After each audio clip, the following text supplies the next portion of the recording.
So, hey everyone, welcome to another episode. Shut up. We're keeping this in. This is the start. All right, keep going. It's fine. This is welcome to yet another episode of Gabs, our discussion series where we talk about the things that we would normally talk about in our group chat and put out our controversial and not controversial and opinions and things. What are you saying? I don't know. Oh. Are you saying you guys have opinions and I just go, yeah, that's cool? Pretty much. Pretty much. Hey, you know what? I like that. Yeah. Cool. So for this week, given that the voting for the Game Awards has just opened as of the week that we're recording this, not the week that you're seeing it, we have decided to do a little bit of our 2020 in gaming review sort of thing. So that doesn't mean not all games that came out in 2020, just the games that we personally have played this year. For the first time, I think we'll make that rule, yeah? Like, it's not a game that we've picked up and replayed. Yeah, cool, because otherwise Mass Effect's going to win every year. But I just wanted to make sure I mentioned it in this video. It got in very quick. Yeah. We got past 2 weeks of it. We did okay. We had 2 or 3 weeks that we didn't talk about it once. Yeah. Well, there's no bosses in Mass Effect, so... Well, I almost did. I actually stopped. I stopped myself because I was going to talk about the Korean homeworld with the Big Reaper, how it's not really a boss fight, but it's awesome. Yeah. I was going to mention that and was like, you know what? No. Yeah. All right. So we might discuss the actual awards a little bit, but our predictions and things like that we're going to try and keep out of this video, especially because most of us haven't actually played many of the games. I've played a portion of them, but I've played this many. But Cal and Jack have played very few. One. At least I got played one. Yeah, Cal's actually beating Jack. This might be the only year in history that Cal beat me for Game of the Year games. Yeah, as opposed to just beating none of them. As opposed to just beating you, which he does regularly. There's bruises under that commonplace. Yeah, I could show you, but I can't show nudity on. Yeah, or in extreme violence, which it would show both.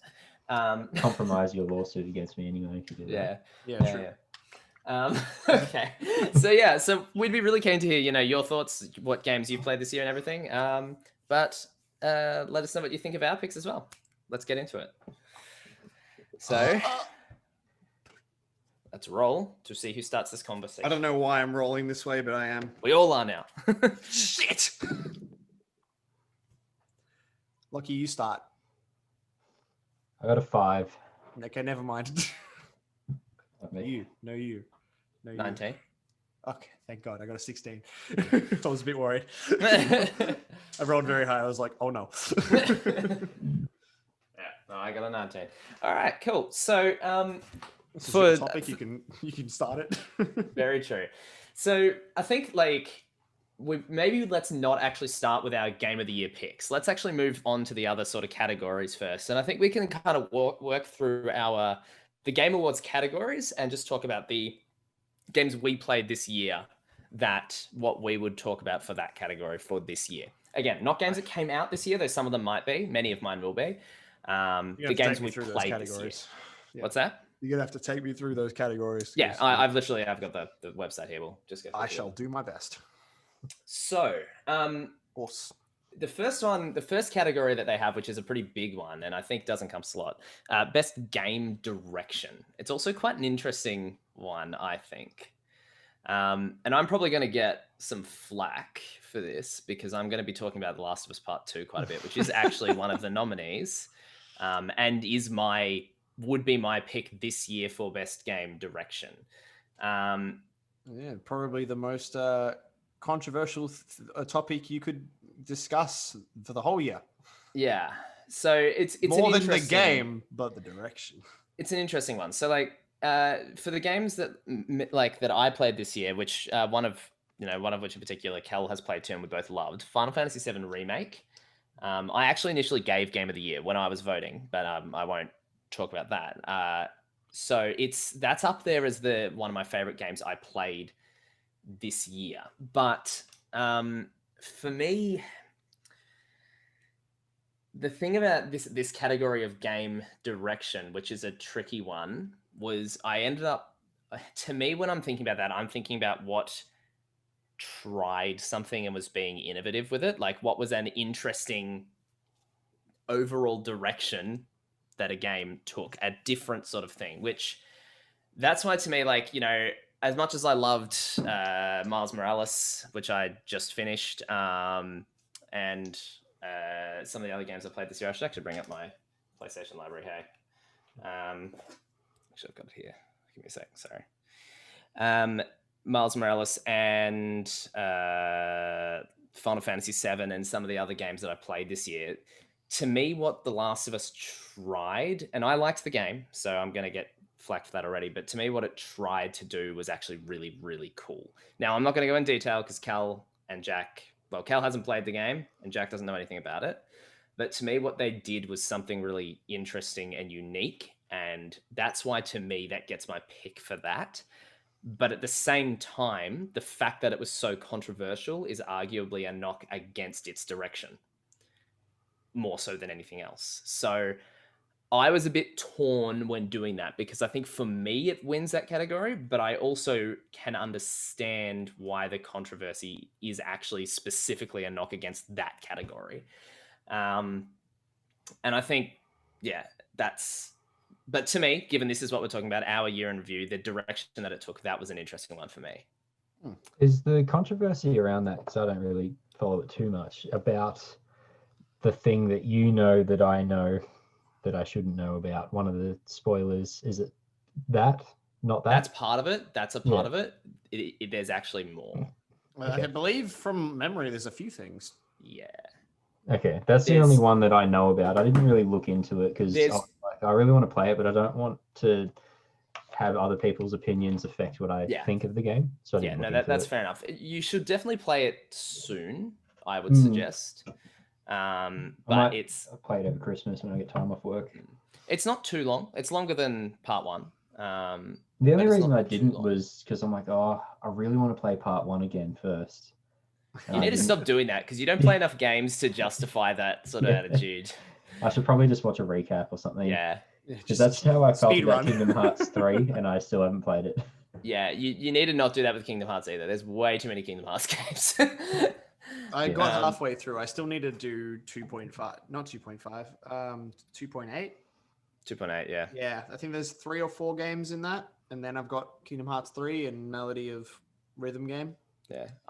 You've played as much Kingdom Hearts as me now, or more, actually. Is that I think. a canon game, though, or is that just for fun? Are you, 100% canon. Excuse me? Do you know a question you just asked? Yeah, this is Kingdom Hearts we're talking about. Yes, it's canon. I don't think there's a non-canon Kingdom Hearts game. There is not. But I just thought all of those rhythm games were just like as canon as Smash Bros. Or Mario Kart. Like They had a mobile game. That was canon. Yeah, I've got that on less the likely DS. to be canon than the rhythm game. That's pretty fun. Maybe, I don't know. Yeah. It's actually hard to say. Well, anyway, so it's 35 degrees. Help. It is hot. There would be just looking back through as well. There would be one other. There's probably 2 other potential contenders for this category for me this year, which I would say is actually original Final Fantasy VII, which even though I have mixed feelings on that, I do think in the context of the time and everything, what they did with that game is incredible. So that would be a contender for game direction for me this year. That's on my list. I forgot that was on my list, but it is on my list because I did play it this year. Yeah. And the other one would be I only got around to playing Sekiro this year, but I'm going to be a little controversial and say I didn't love it. So I think the direction was cool, but I didn't love the game. And I don't know if that's just my taste because I've tried Soulsborne stuff and never gotten into them particularly. But I didn't love it. So. And we have 2 Samurai game winners in a row. Let's find out. Yeah. That'd be cool. Yeah. So what about you guys? Callum's to my right. So what about you for this year? What have you actually played this year, Cal? I haven't played many games this year, so I could probably count on one hand. For context, Callum is down there. The winner for me would have to go to Final Fantasy VII Remake. Okay. Yeah. For game direction specifically? No. Actually, no. I could see agreeing with that because the I'm thing just thinking like my favorite game that I played this year. I didn't know. Yeah, no. So that would be our game of the year. Game direction is a little different. It's a bit more Yeah. ephemeral. It's a bit harder to pin So, down. I mean, Outstanding creative vision and innovation in game direction and design. well, I mean, yes, probably. I mean, whoever's played that game might have mixed feelings about the end, like we did. Yeah. But that's but- more story. Yeah. Okay. Well, Yeah. I still didn't like that. Didn't ruin the game for me. I didn't really dislike it. I was, as everyone's like, well, what are they going to do next? Like, where's this going, kind of thing. It's a little bit of a warning sign for potential derailing the story when they line. And that's actually what I was going to bring up when you said that. Is I think if you're going to talk about the direction of that game, the thing that they did masterfully is taking the original, and aside from the things that we've sort of talked about and that the internet's talked about at length, if you take those things out, they've treated the original with so much respect, but also updated it so well. Like the gameplay somehow manages to feel modern and turn-based all at once. It's and just like how awesome did the game look, and the remastered soundtrack was so cool. So I guess like when I'm saying generally like my favorite game this year, that one gets it for the sheer fact that it was the only game where like all day at work I was like, oh, I gotta get home, I really gotta play that game. Like as soon as I get home, I'd turn on the PlayStation and play it for like 6 hours till 1 a.m, get up and go to work, play it all weekend, like do 18 hours in a day. Like I was just smashing that game, and that hasn't happened to me for a really long time. Admittedly, I don't often get the time to do that, so it did coincide well with that. But for me, that game was just awesome in terms of that. So I can see that as game of the year, but would you put that there for direction, or would that go to, like, I know you've played Horizon this year as well. I'm currently playing that. I haven't picked it up for a bit. I'm really digging it, but I don't think I'm far enough through it to make that call. About direction. I will add, I think that the amount of coverage that direction has, it's pretty common for game of the year and best game direction to fall in line end with up the same. other. Yes, because it covers so much of why a game is good. It usually results. The reason I'm specifying is because my picks for the two categories are different. Sometimes they are. Yeah. But we'll get to that when we do that one. I don't know. I'd probably still say Final Fantasy VII for that. Yeah, I can see that. I think there's a lot they did that's really impressive, especially like doing a remake that's that much of a remake and that good of such a beloved property is one hell of a task to undertake.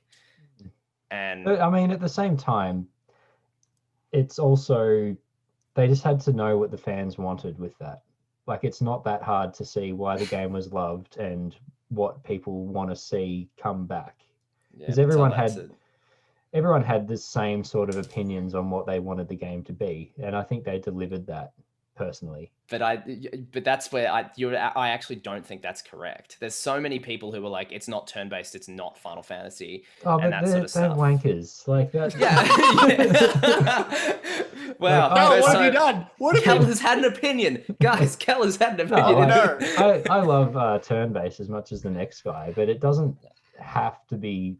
That's fine. I think for the way that game was made, like it would have been jarring for a game of that caliber to kind of be turn-based. It wasn't designed to be like that. It was an action game. 100%. I think I agree with you. I think they absolutely nailed what they did. And I think the only complaints that we could possibly have are story choices.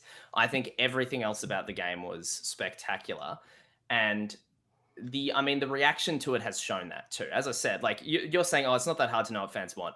Yes, it is. How many sequels and remakes have you seen that were actually done well?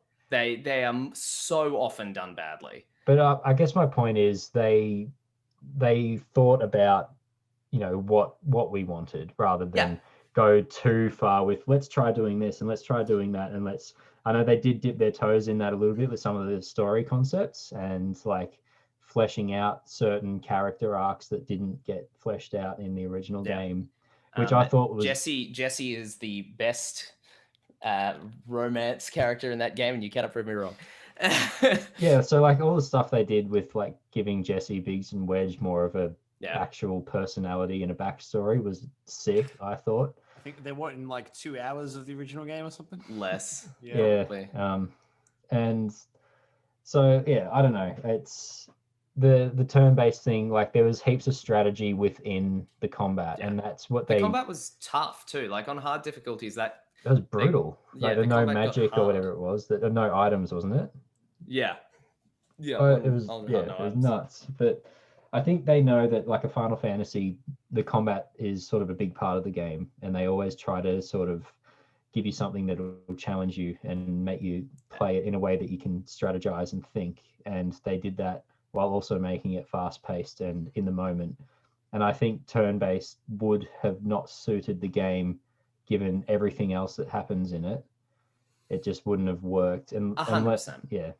No, I agree with you completely. I think the point I was making more is just that, like the fact that I agree with you is what I'm saying. I think says that is definitely a contender in the direction category, because it would have been so easy for them to feel like they had to keep it the same as the original, or to go, well, we've been doing a more hack and slash style game recently. Let's keep it to that. And yet they managed to get this really, really nice balance of the hack and slash action with the turn-based thing, keeping the materia system of the original, all that sort of stuff. It's like, I think that they really did manage to get that balance right. So yeah, I could definitely agree with you on that one. Plus, mini games. And they actually did the mini games well. Even that was good in the game. Like those mini games were fun. They were genuine highlight moments of that game. It's pretty surprising to me that they kept them in. I was like, I know, but that's the thing. That's sort of what I'm saying. It's like they took so many elements of that original game that you'd feel like they would want to take out or censor in a remake, and they didn't. They went there with it and they did it well, and they actually kind of went harder on like the cloud in a dress sequence and that sort of thing. There's so many different things you can do with that. Yeah, there's like a full dance sequence, and so to me there was so many things that they actually choices they made that I went like, clever, smart to do it that way, especially having now actually played the original, which I hadn't when I played it. And it's good that they did that, because there's lots of awesome like emotional responses you have as a player. Like seeing the dance sequence, you're like, oh my god, that's the funniest thing I've ever seen. Yeah. And then there's some real heavy moments, and like they kept the personality of the original one, just with sort of more realistic characters. So the game had a lot of gravity behind it. Yeah. There was also, I don't think there's been any other game that's been quite as memeable in a good way this year. Like the yes, I know, nailed it, moving on line has been everywhere. I've seen that a bunch. I think that's how the line goes. And Aerith brutally beating a dude to death with a chair. And Aerith swearing as well. A lot of very kind of like popular moments, just where you get like reaction compilations to them and things like that, which I haven't seen for the other games so much. And I really enjoyed how alive the game felt in this, sort of like, in The Last of Us, when you walk around, the characters talk, and like you just absorbing the world and just sort of taking in the dialogue and the scenery all at once, and it's really immersive. I think that's why I wanted to play that game a lot. It's like, whoa, like this is a really good experience. Like it's a sick game. So for me, I think that's going to be the winner. I've only played a few other games really this year, but none of them made me feel that enthusiastic about really wanting to play and just shut the world out. So, which is, I think, a good enough reason to give it best game direction. Yeah. All right, and Jack, what about you? I actually managed to, because I had nothing to add to that, because I've not played the remake and seen very little of it. It gave me time to think about my pick. I think I've played 3 or 4 games that came out this year, so I've got to talk about all of the many games that I played this year that didn't come out this year. And I realized I've actually got 3 tied picks for best game, for the game of the year for me. Yeah. And Leave those for now. I think I know I've we already settled know on, this counts, but- I think I've settled on one. And then I realized I think my pick for best game direction is not the same as my game of the year, which I thought it was going to be. And this one is kind of relevant because it came out this year. Xenoblade Chronicles. Cool. That was a game where the gameplay wasn't really something that was particularly for me, but I loved the shit out of it anyway. Yeah. That was how good every other aspect of it was. It defied the fact that I didn't That it's find the not your gameplay style. particularly fun. I enjoyed it enough that I didn't like drop it, because it doesn't matter how good a game is. If I'm not enjoying the gameplay, I'm not going to get through it. So it wasn't so against what I like that I just wasn't going to play it at all. But it was very anti what I look for in gameplay. But everything else about it was so strong that I was like, I love this. This is great. I literally only picked it up because even though I'm the only person who's played this game, technically 2 of us own it, because me and Lockie decided to adopt a child in the form of Xenoblade Chronicles by splitting the game. So technically it belongs to Lockie now. He just, because the happening has been happening, he hasn't had a chance to pick it up. And I'm very keen to play that. Very keen. Awesome. And it is right up my alley. And the thing that I realized about it was, because I was thinking about all the games that I've played this year, and I was like, oh yeah, I've got Mystery Dungeon, I've got Crash 4, I've got Xenoblade. Crash 4 I was hoping would be higher on my list, but I have reasons for why it isn't, even though it is awesome. And I was like, you know what? Whilst I wouldn't say Xenoblade is my favorite game of the year, I loved so many fucking aspects about that game. The design alone is incredible. That's possibly one of my favorite world settings I've seen in a video game, is that you are literally, your world is the frozen carcass of a god, frozen in combat with another god. And the whole world setting is just that you're taking place on this. And so when you're walking around Bionis, you can just see a giant mech stabbing its sword directly towards you all the distance, and it's like, oh man. And you go through Gaur Plains, I don't know how to say it, and if you look up you can see the sword overhead because you're on the Bionis's knee, and you can still see the Mechonis in the distance, and it's like, man. And as the game goes on, like, just the scope of how big the game gets, the characters that are in that game, the storyline, it's just like, it's really hard to go into it without spoiling a lot of the game, but just so much of it works so well, and there's so much content to it as well. Literally the only thing that I didn't love about it was I wasn't a big, something is like biting my head. Sorry, I'll stop. Yeah, thanks. I didn't love the gameplay because it wasn't for me, and I did find that it was a bit repetitive in gameplay wise, but that's the main criticism I've heard about it too. Yeah, it didn't bother me much because I wasn't really into the gameplay anyway. So I didn't pay much notice that the game was fairly repetitive. But just so much about the way that game was handled and the idea that they had for it and the direction that they wanted to take it, I just thought was fantastic. Yeah. So for game direction, I would choose that one. I don't know when it came out. I think it came out right at the end of the Wii's life cycle. Yeah, I think so. But I played the remaster, which came out this year, so it's kind of relevant. Yeah. But yeah, I've just so much to love about it. You should all give it a try. Lockie, not Lockie, I know you will, but Cal, I'm pretty sure you'd really be into it too. Yeah, I think so.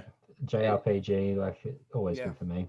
And Shulk, cool protagonist. Not at all what I thought he was going to be when I played Smash. He just looks like a surfer dude. No, he's a full-on nerd scientist guy. Oh, there you go. Is that I was like, whoa. Is that the same game where the guy like jumps off the cliff and kills himself? Yeah, I sent you that. Yeah. That's actually one of what a bunch of jokers. That's actually one of the reasons for best game direction is the AI behavior. The AI behavior is just so realistic. He only does that when you've been like fighting boring fights over and over again. It's really funny because he's got some of the best lines when he whenever you beat a bunch of enemies, he goes, "Man, what a bunch of jokers!" And he says it all the time. It's really funny. And when he jumps, sometimes he goes, "Alley-oop." And if they get too close to an edge, they fling themselves off a cliff. And he literally goes, "Alley-oop," and jumps down to his death. And it's like, oh my God. He doesn't die because he teleports back to you. Because the fall is too big for him to hit a ground or enter the death plane, so he just teleports back to you. But oh my God, it's funny every single time. And yeah, some great companions in that game. I want to play it again. I never finished the DLC for it because something came out that distracted me. But I had that happen so often with DLC. They made a new mini campaign. Like they made it this year. So there's a whole new story that you can play, and they got the original voice actors back. Mind you, I think they only got 2 of the original cast because those were the only 2 characters that they got, and maybe they were the only people that could get to play the characters. But like, it's cool that you can play more of that world, considering it never got a direct sequel. Like, yes, Xenoblade got a sequel, but Shulk's story didn't get a sequel. So yeah, it's cool that there's a little bit more content there. But yeah, that's me for direction. We're going to move fast through these topics because we've already been like 20, 25 minutes and we're talking about the first one. Oh, but these ones are the biggest ones. As we go on, some of them will be pretty short. So the next one's best narrative, which does kind of play into the previous one. Do you not have best direction, or did you say yours already? I did. You said Last of Us, didn't you? I went first, yeah. I think Last of Us is... Sorry. There was 2 games where I didn't have anything to say, so I just checked out. Yeah. So best narrative, which... So this one's interesting because for me this year, again, if we're talking about games we've played this year, there's actually a few choices that do pop up. In a weird way, I will actually put Fallen Order on here. It's not a really super deep narrative or anything, but for me as a Star Wars fan, Fallen Order was exactly what I wanted. If you're going to do Jedi games and that sort of thing, like I actually want Star Wars games to focus on Jedi less, and I think that's been one of the worst things about the way Disney and EA have been handling Star Wars is this insistence on focusing on what makes people like Star Wars when they don't get it. It's like, no, just make stuff in the universe. People will buy that, it will sell. Instead of trying to make everything have to have lightsabers and stuff. Well, whilst I think it works the way they did it, there was a big part of me that was really disappointed when The Mandalorian still had a bunch of like without spoiling where it goes, it still had a bunch of like stuff regarding Jedis and stuff. I'm like, man, that's not why I'm watching this show. I know. But I think the way they handled it was fine. But yeah. At the time, though, I was like, oh, man. Yeah. So I think that the thing that I will mention, Fallen Order does not get best narrative from me. I just wanted to bring it up because as a Star Wars fan, it was really nice, A, to get a good Star Wars game, and B, to get a Star Wars game that managed to do the Jedi thing, but not pull a Force Unleashed or try to be over the top involved in the story. It feels like a really nice, isolated story. It had really great emotional beats. It had good villains and had an excellent ending. So like, I think to me, I wanted to mention that. The other thing again would be FF7 original. That is one where I absolutely, again, having played it this year, I think the fact that FF7 my biggest issues with it were the story cuts that one out for me. It's like the bits that made the story of that game good were largely the stuff that made the original good. But then some of the changes they made were also things I loved, like expanding on Jesse, Biggs, and Wedge. Those sections were great. And that sort of thing. So like it was great, but I think the fact that the issues with that game with the story means that I have to go no to that one. Whereas the original, even though I did have issues with the original, I think many of them came down to it feeling a bit dated. Whereas the story is fantastic. It's very cool. It's very interesting. It's a cool world and all that. That said, I'm going to start sounding a little bit like a broken record. It's going to go to for me, it's Last of Us 2 again. And that's, again, because they tried something. And the fact, whereas with FF7R, the issues with the story, I understand.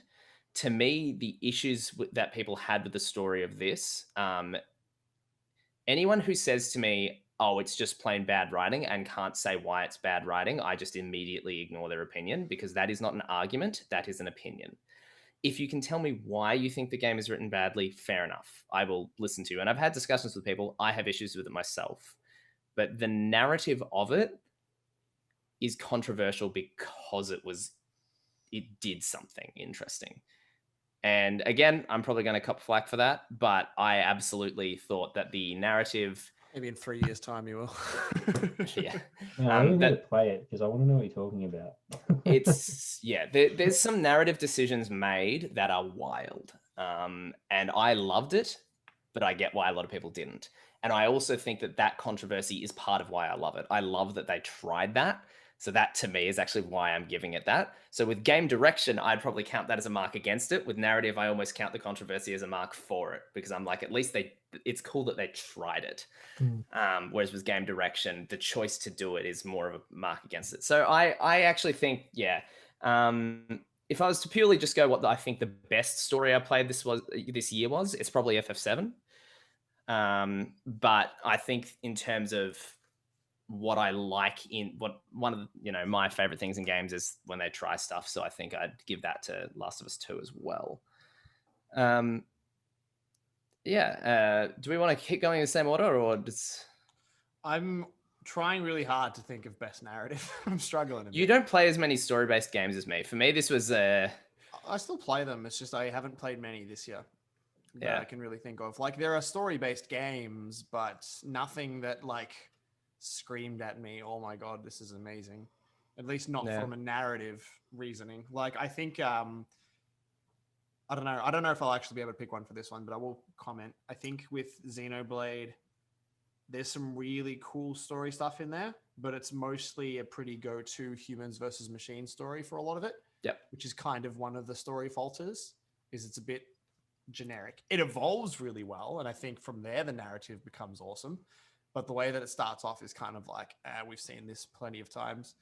And yeah, it's kind of really hard to pick one for me specifically based on that reasoning. I've got some like mentions of what I liked. Was I really like the narrative of Three Houses. Yep. I think the way that story builds is awesome. It's probably more of a setting, and I think that counts as narrative. I think I think sake of this category, world building is narrative. Yeah, I would probably put Three Houses in there. Yeah. It's like I love the idea. Like when they announced that it was basically Hogwarts Fire Emblem, I was like, what the hell are you talking about? It's dumb. And I played it and I love that game so much. That was my other contender for my game of the year that I've played this year, because obviously it came out 1 or 2 years ago. Yeah. I really love that game. I think I sunk 120 hours into it in like 3 or 4 weeks. Yeah. For context, I just finished. Smashed that. For context, I just finished my probably game of the year, and it took me 100 hours over 2 months. Is the difference between the two of those? Whilst I probably preferred this game, I put so much time and I just kept playing Fire Emblem because it was just, I loved the gameplay. I love the strategy side of it, which is funny because it's, again, not really usually what I'm into, but for some reason I really like it in the Fire Emblem setting.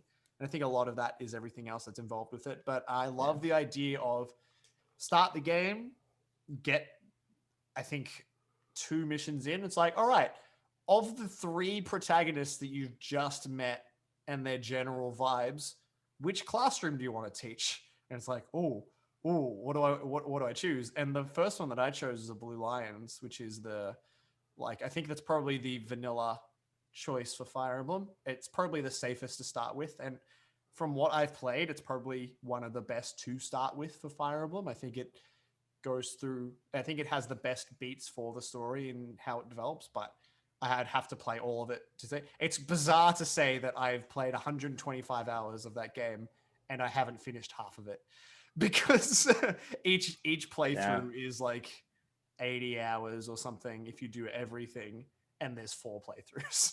There's 4 stories. Mind you, most of them are extremely similar.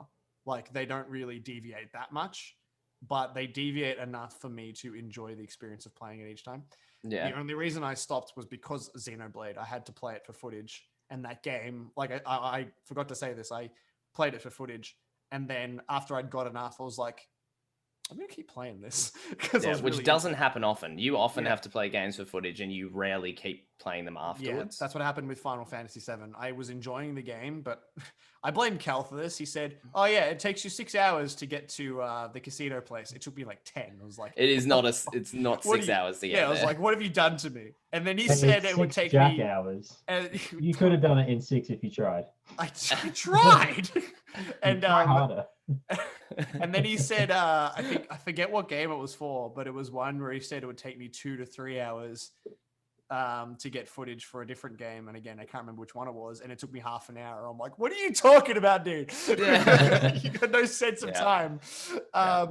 But I love the idea of choosing a house, building relationship Yeah. with all of these students and making them great fighters, choosing their paths for how they become great fighters. Like, yes, they are inclined to be good at certain things, and their backstory kind of implies what they should learn, but you don't have to follow that. And they actually do work really well in other areas.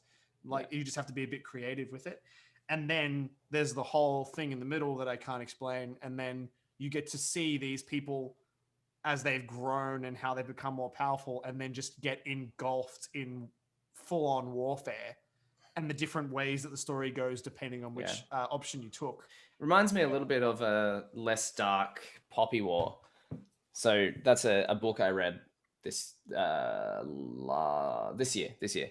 And in that, it starts off. It's a very, very dark story, but it starts off with her going to a college, and it feels like it's gonna be like a Harry Potter sort of thing. Then it hits the midpoint, and war breaks out, and it's just awful. And it's like characters that she went to the school with, who you sort of, it's like, oh, we're worried about the tournament and getting the best mark in the thing, the stuff that happens to them. And I know Fire Emblem is not so much going to be having, there's stuff like, let's put it this way, mentioning what happened in that book would get us demonetized.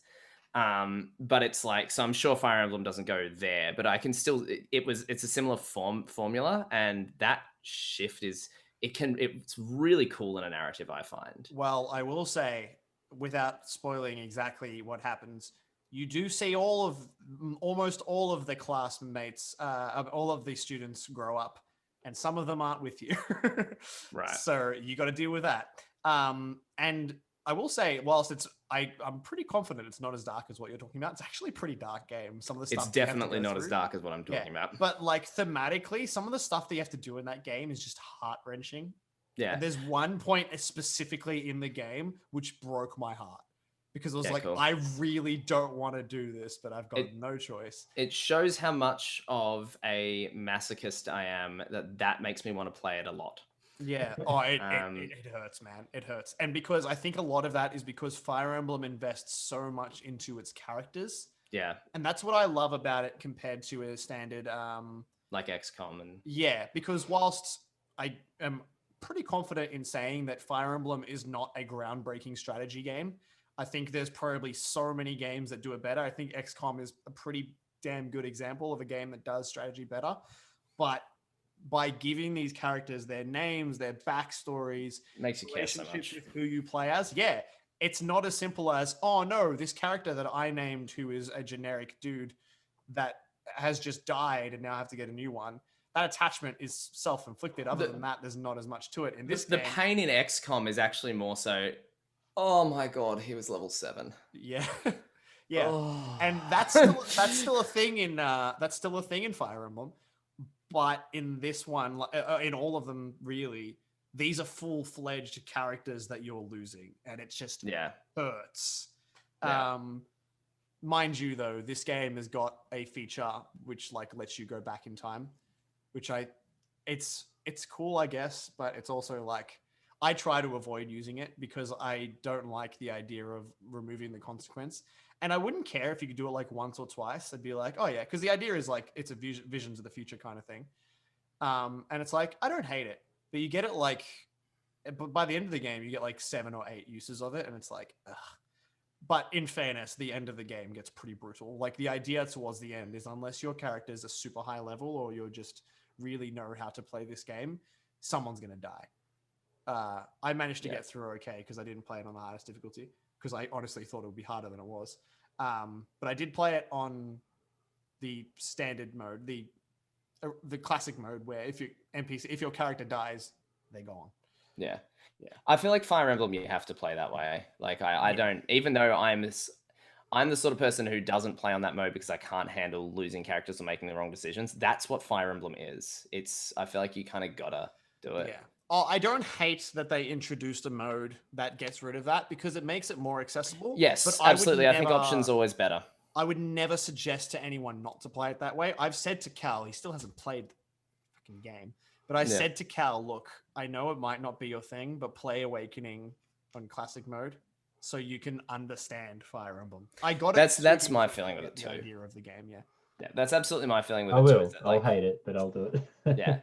Fire Emblem Awakening is easy as shit. I lost one dude in the whole thing, and it was in like the 3rd mission, and then I never lost anyone again. I'm so looking forward to Cal losing all of his characters and having to start over again after you saying that. I don't, no offense, but it'll happen. Well, sure. Awakening, you can grind in Awakening, so I don't think you'll ever get to a point. I always tend to be over-leveled anyway. Really, I don't think you'll get to a point where you can't win, even if you lose a lot of units. But usually, like in the older Fire Emblems, that's a thing. If you lose too many of your units, then you're just screwed. There's nothing you can do about it. Yeah. If you can grind, then Cal will be over-leveled and he'll breeze through it. There is grinding in 3 houses, but it's limited. And also grinding actually removes other things that you can do. Like you can train your units to be good at certain types of warfare, or you can grind for experience, which does that as well, but slower. So you have to make choices where to grind and where not to. If you just grind, you're going to miss out on a lot of shit. I feel like as you said, we do need to move a bit more quickly. That's all I have to say. Yeah. But I did want to add, because I was just looking at my games again. I did have just one more comment about best narrative. Just finished Miles Morales. If we want to talk about like delivery of a straight up superhero story and like a pretty classic kind of that sort of thing, like there is nothing groundbreaking about that story, but it is kind of a perfect delivery of a superhero story. Once again, same as 2018 was. So that was worth mentioning, but I'm going to mention that later as well. Cal? I don't know what I would pick for my favorite. Hard one, yeah. If you'd finished it, I know what I'd tell you to pick. Yeah, I was going to go into like what I've seen of Horizon, and I am really enjoying, similar to Fallout, how you find things to build the world. And it's trying to build a world that we live in now. What happened to that world, and why? And because I love exploring in games, it's really cool that they don't give you a lot. And I've pumped a few hours into it, like heaps of hours into it now. I'm mainly just exploring, doing side quests and stuff. But I'm liking the pacing of how they deliver information to you with the story. I love the things for the player. So like, for example, Jack, you find coffee cups as like ancient relics. Does that include the one from Game of Thrones? No, that wouldn't have lasted. It's more like porcelain mugs. It's like actual like world's best dad, like stuff like that on a coffee cup. And when you find it's like, oh, it's an ancient relic from the old ones, and they speculate what they used them for, and they're just so wrong. Have you met that merchant? I have met him. Yeah, how good is it? I forgot what ritualistic shaving mechanisms That's that was like used to. That's like the guy who talks about baseball in Fallout 4. Yeah, same thing. How he is like he starts describing how baseball works, and then it's like they use bats and beat the shit out of each other until they die. It's like, and there's literally a companion who was alive during the time of baseball, or like at least understands baseball. He's like, that doesn't sound right. Yeah, it's Emerald City's the baseball stadium, isn't it? Yeah, it's pretty funny. So I really like that. I mean, I can't comment on where the story goes and narrative in that sense, but just in terms of the world and how they convey it to you in that way, I really, really have been enjoying that. Yeah. And I will add there, because I did replay that this year, which unfortunately, like the only new bit was the DLC, but had I played that this year, that 100% would have been my pick. Out of the, like, if it had been the first time. And the stuff that you're talking about, it maintains, where it's like the pacing of the delivery of the story is really, really well managed to make you feel like you never quite know what's happening. And there's twists, but they never feel like, whenever they happen, you're like, the reaction's always, shit. Yeah, well, I've had one of those moments with, what's his name? Shit, I haven't played it for a couple of weeks now, so I can't remember his name. The guy that you're tracking with the focus. Olin. So, like, you think, well, I don't really know what his deal is, but when you go to his house and you find out a little bit more about him, like, okay, that changes a lot of things. And a lot of characters, you don't really know where you stand with them. But it doesn't make you feel like, oh shit, I don't trust anyone. It just sort of makes you think in a different way. Yeah. And the characters are all cool like that. And I've really been enjoying the voice acting in it too. I think it's done really well. There's a voice acting category coming up, and I'm probably going to break my rule and count Frozen Wilds for that, because I want to give it to what's her name? Ashley something. Birch. Yeah, Birch. Yeah. But we'll see. I know my voice actors. So I mean, I guess I could give it to Horizon, but it wouldn't be fair to, because I haven't finished it. You still can, but yeah, it's fair. Like if you've got one that you think more, like there's still FF7R, still counts. Yeah. So I mean, I could say that I have also played Undertale, and I know it doesn't seem like it compares, but that was a really cool story. Like, it's it wasn't awesome, man. It wasn't. It's that Earthbound influence, man. Even then, there's still. I think it's probably actually deeper than Earthbound, which is. I can't say it's as deep as a game like Horizon or. Lucky, you need to put aside the aesthetic. I know. I'm kidding. But even the story, like it is kind of childish, but not really. There's some darkness hidden under there, but. It's just a really cool story, really cool game, really cool characters, and a really charming sort of all the personalities in it, all the characters' personalities. There's no talking. Which is a huge part of narrative. And you read all the dialogue in a voice that you create in your head that you think these characters are going to sound like. Hi, Papyrus! Yeah, so... That's definitely the voice he has. It's definitely a Skeletor kind of vibe. It's gotta be. Exactly. Yeah. And I guess they kind of do that with the sound as the Halt, human! I mean, so there's something to be said about that game, if I'm going to talk about other games I played this year.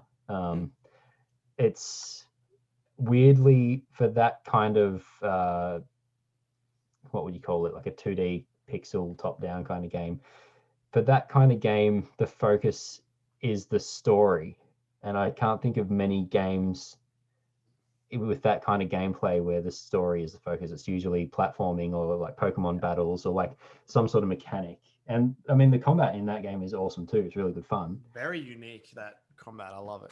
Yeah. I don't, but I will admit it's unique. It grows on you. I was like, that game, that was a weird one for me because I'm like, I don't know how I feel about it. And it took me a bit, and then it's like, oh, I think I actually really love this game. Look, I think we've sort of mentioned, I suspect if I actually gave it a proper go and played it properly, I'd probably end up really liking it. It's really short too. It's short and sweet. It doesn't overstay its welcome. There's lots of different ways you can play it if you're inclined to do that. Except for that, you never did the genocide run, did you, Cal? No, I moved on to Horizon, so I thought I should just get games done and move on. But Genocide Run is very, very short. I highly suggest once you're done with Horizon, give it a crack. The only thing that'll take, because I also want to see how you go at the end of that.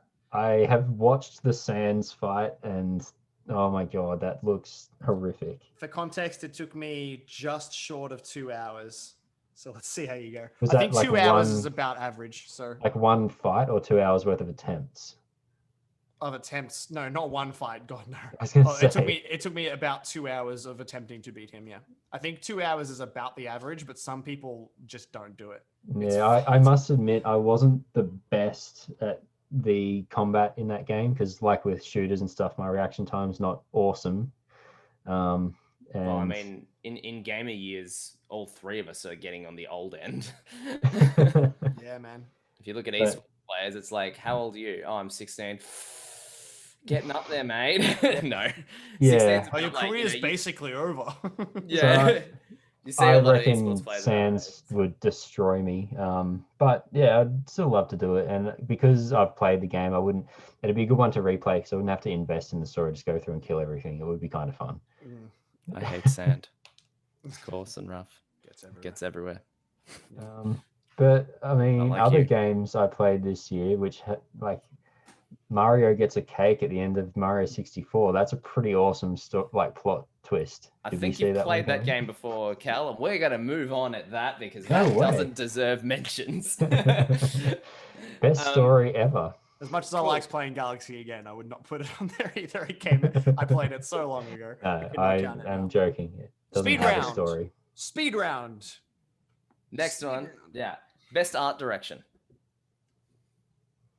Probably still Xenoblade. Yeah, I give this to Ghost of Tsushima, despite having not played it properly. I've only seen bits and pieces of it at a mate's house, but the thing to me about that game is that the whole vibe of the world and the fact that so you like to get directions to a new location. So like when you're rather than having like an arrow pointing the way you've got to go, the wind blows to lead you where you're going to go, and that sort of thing. So there's this whole. It really nails that kind of mystical feel that you want for that kind of landscape. And I just like, even though I haven't played it, it's stunning. It's, yeah. I will also quickly add and not ramp on it for too long. I love the HUD system and the way in Dead Space and the set and the design of that game. It's amazing. Like some of those monster creations are just, oh my God, the character design is sick of Isaac. Where's my Binding of Isaac nomination? Design wise, that game is awesome. But I love the fact that it doesn't really have a HUD. The ammo is displayed on the weapon. Everything's holographic rather than an outright HUD. Your health bar is like a line on your back that's got like a fluid in it that shows you how much health you've got and stuff like that.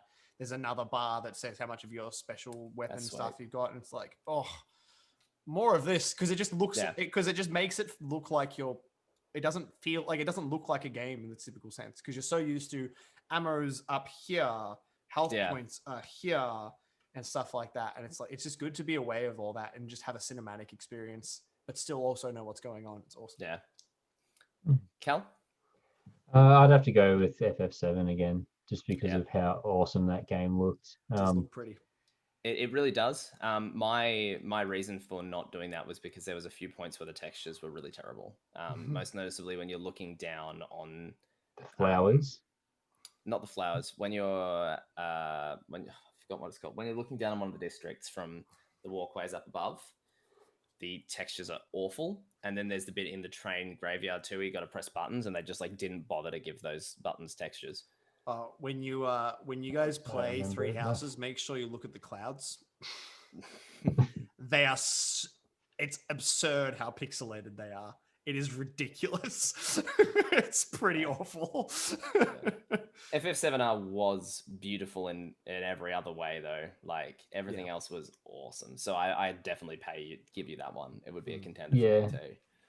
Just not just the world, but the characters. Characters look so good, especially like in cutscenes, even out of them. Like, and the graphics the between talking cutscenes and animation, even like spot on. You know. I actually preferred the in-engine graphics to the pre-rendered graphics of that game. I can't really remember distinguishing a huge difference, honestly. But there was only like one or two pre-rendered bits. Yeah. The main obvious one was when you're in. I've forgotten all the names of everything. The tower. Shinra. I was thinking Sylph. That's Pokemon, isn't it? Sylphco is Pokemon. Yeah, I was thinking Sylphco. I thought you were talking about the pillar for a second. No. Yeah, When you're in Shinra Tower yeah. and you have the bit where you go into like the museum room and you have the vision. Hail thing. Shinra. There is one. I don't know if you'd call this like on topic with what we're talking about, but they did tone down some of the realistic blood and gore in that game. Yes, that's true. No, that's absolutely obvious. Yeah, that was maybe a strike against it. Like having, when you in Shinra Tower in the original, you follow the trail of blood and you find and in this time instead it was like purple goop. Yeah, like, from what's her name? I've forgotten every name. Genova. Yeah. But I'm normally very good with names. I don't know what's happened to me. It's so they kind of got rid of some of the darker themes from the original game. Yes. They kept a lot of it, but not the ones that are actually in your face, like blood and that kind of thing. I think that's partially a nature of A, the times, and B, the better graphics. So I mean, JRPGs, but particularly Final Fantasy games for a while have been aimed at being fairly family friendly. Like they have some dark themes and stuff, but they have no violence. Like the violence in them, you shoot someone, they fall down and they disappear. It's or you hit them with a sword and it's the same as if you hit them with a stick. And they leave a bag with a little light so that you can see it from a distance. And that bag could contain anything. Yeah. But yeah, so like I think whilst I agree with you, like I personally would prefer it that way, I don't really blame them for toning that down a touch. I don't blame them, but like think of the grittiness of Midgar. So like there are some things that they left in where it's like what's his name? The pimp dude. Why am I forgetting all these characters' names? Don. Yeah, Don Corneo. So like they pretty much kept him the same, and that's pretty on the nose, like disgusting how he is to women and like the real underbelly of the city. And I thought that I was actually impressed that they left that in, considering what they took out. Yeah. But yeah, I think like it would have. I mean, if they had left the blood in the tower and made it a little bit more gritty, I wouldn't have noticed it in terms of like, oh, I'm surprised they left that in. I wouldn't have noticed it. But the fact that they changed the blood to like purple slime and like took away that stuff, then it's not the same. But I will say, from my point of view, having played it first, the purple slime didn't surprise me. And I thought that was normal. It didn't, like, to me, I was just like, like he's grabbed the gooey thing out of the tank. That makes sense. Well, I always thought the blood was like, because he impaled that the Shinra boss with his sword. I think it was like a trail of destruction that Sephiroth had left. That is exactly what I think it was supposed to be. And then you find the guy impaled, and it's like, well, he's really come here and fucked it up. They kind of toned that down. It did not feel like Sephiroth massacred the building, but that's narrative. That's not art direction. But I guess, the blood choice I would say is art direction. But I mean, still, like the game like looked so good, I can't not let it win when the other games I played were like Undertale. My joke was because Don Corneo, I always thought of Cornetto. That's why I said no corny bits. Every single time I see his name, I think of Cornetto. I actually didn't even know that was the Cornetto slogan. I could really love. I would really love a Cornetto right now. I always pronounced it Corneo when I read it on playing the original. They never say it.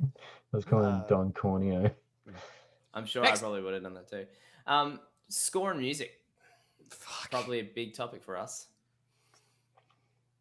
Oh, that's hard. That's really hard. It's got to be, I reckon it's either Xenoblade or Fire Emblem for me. That's a really tough one. Was it score and sound design, or what did you say?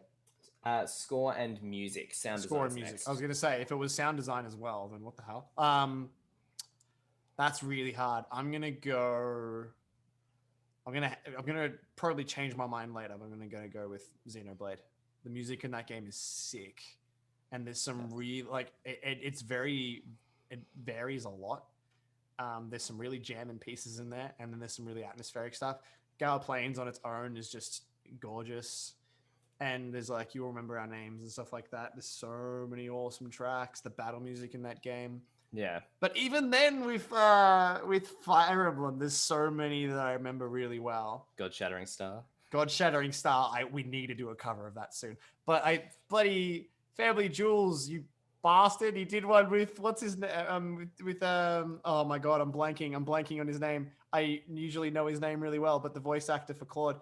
And I was like, well, like, come on. that's so cool. I'm so jealous. But I still really want to do that. That's such an awesome song. And then the one that we did that I'm really bad at names. So I'm blanking. Between Heaven and Earth. That's an awesome song. So there's some of the prep music for that is sick. Both of them have awesome soundtracks. I'm going to give it to Xenoblade now, but I guarantee you, if you ask me in 2 hours, I'll probably tell you Fire Emblem. They're just both amazing. Yeah. I suspect me and Cal are probably going to agree on this one. I think this was actually one of the highlights of the FF7 remake. And that to me, like they did the music so well. The new pieces were perfectly integrated with the old ones and all that sort of stuff. I do think the fact that they used a lot of the original music and it's mostly just like rearrangements, remasters and stuff is a little bit, it feels almost like cheating in this category. But I still think I have to give it there because I think that was like, even to me, not having played the game, I still managed to feel nostalgia from that soundtrack. I love Dearly Beloved. Huh? I love Dearly Beloved. I hate you. I hate Cal's camera. I passed on the virus. There we go. You did, yeah. It's fixed. Yeah. I would agree. And having played the original first, it was cool to like hear it pop up and see what they did with it. And sometimes I wouldn't even recognize it. And then the theme would come in. Oh, it's that one. And it was really cool. And they did it. They did all the songs justice, I think, and they altered all of their moods to suit the new look of Midgar and the new feel of the game. So I do love the original tracks, so I could see them being pretty awesome remakes. And they really like I don't know if you'd agree, but having now actually played most of the heard most of the originals, there was none we've talked before about the fact that often when they do remakes of soundtracks, it comes out, at least some bits come out worse, most noticeably when they put the beat in the wrong place in a Zelda song. There was nothing like that with this. It felt like all of the remasters, partly because the game felt so different. It didn't feel like they'd just done better graphics. It's like the game was a different game. But to me, the music remasters feel just as good, sometimes better, all of that. So it was like, I thought the music in it was just fabulous. Fabulous. Fabulous, darling. Last of Us Part 2 did do some very cool stuff with music, and I loved how it was integrated into the story. Don't be in the way. And... I can't sing anymore. I've been digging Horizon a lot too. Horizon was great too. I can't give it to that because again, I didn't play it technically this year. But Horizon's music is great. It's really, really interesting and unique. Talk about setting the atmosphere of that world, and talk about an asshole of a writing brief. Imagine, I can just imagine the exec coming to the composer and being like, okay, so like mechanical dinosaurs, tribal America. And I just look at him and be like, cool. Yeah. You won't see me for a while. I can't remember like any of the music, like if I tried to think of a melody or anything like that, but it's one of those things that when you do hear it, it's sort of like it's kind of cool that you don't notice it. It just builds atmosphere.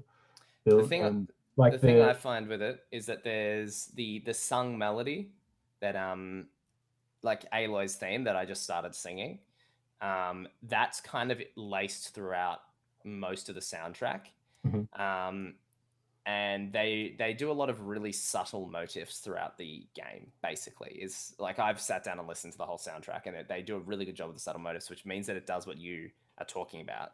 The mood shifts between these weird extremes that you have in the game world of like this beautiful natural world and machines, and somehow merges them and splits them. It's really, really nicely made soundtrack. And the scene at the start when you watch Aloy sort of grow up, and the music that plays there is so good. Like I remember watching it and I started getting goosebumps. Like, this is really sick. Like, yeah, this is like the coolest cinematic I've seen in a game in a long time, and it was like largely because of the music. But yeah, it was also kind of cool just watching her, learn how to hunt and If one of the categories was protagonist, I'd be breaking my rules and picking Aloy again. She is cool. Yeah, very cool. But yeah, cool. So I think that's pretty good. Audio design.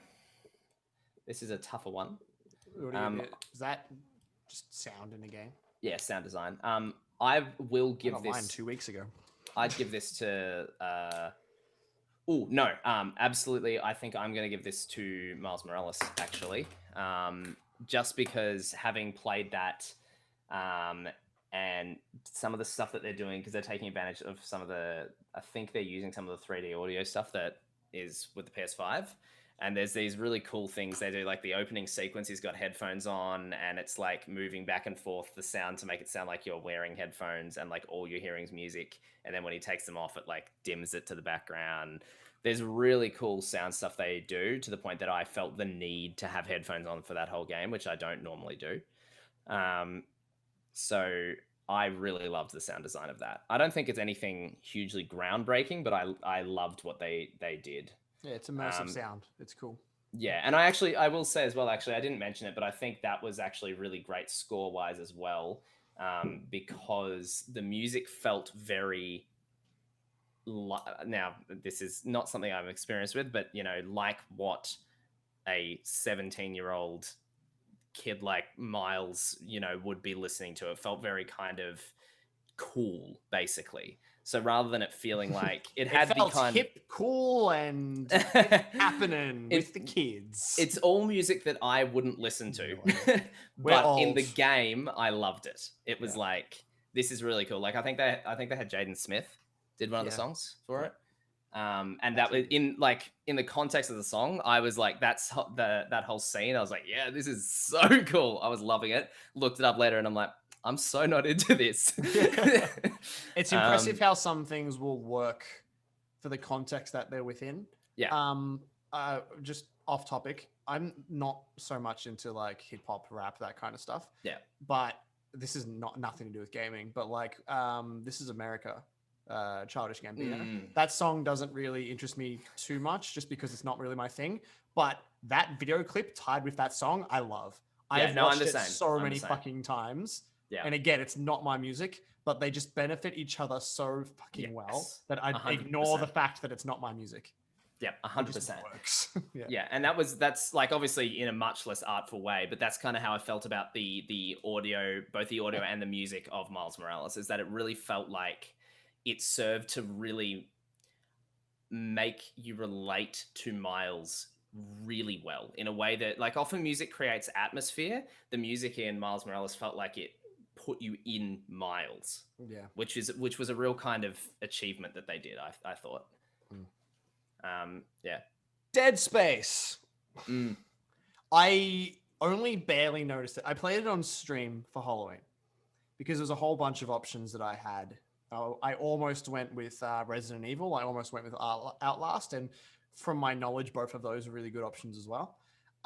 But when I played it on stream, I kind of noticed it. I think that kind of speaks to how good it was, that I had barely had any volume for that game because I didn't want it to come on stream because I couldn't have the headphones on. And I was still noticing it. And then I picked it up and played a few more chapters because I was just enjoying the game. And oh my God, the sound makes the atmosphere. Like I say that the visuals are fucking incredible in that game, and it looks awesome, and it like really builds that horror aesthetic. But I think the thing that really sells it as a horror game is the score and sound. It's so tense. It's less Yeah. music and more, I want to shoot myself in the head. I'm so stressed right now. And both of them create that atmosphere so well, and everything is so brutal, and the screams, and it's like, it's anxiety, the game. And I love that it creates that without, like, going back to a horror game conversation. It doesn't do the Outlast Amnesia thing where you're defenseless, but it still creates that vibe purely by everything else that it's creating. Yeah. And I think the sound is a massive part of that. And I love that that's a game I only played like 2 weeks ago, and it just snuck its way onto this list. Yeah. I mean, really I finished Miles Morales literally 2 days ago. Yeah. That too. Yeah. It's games will just do that, man. Yeah. Come.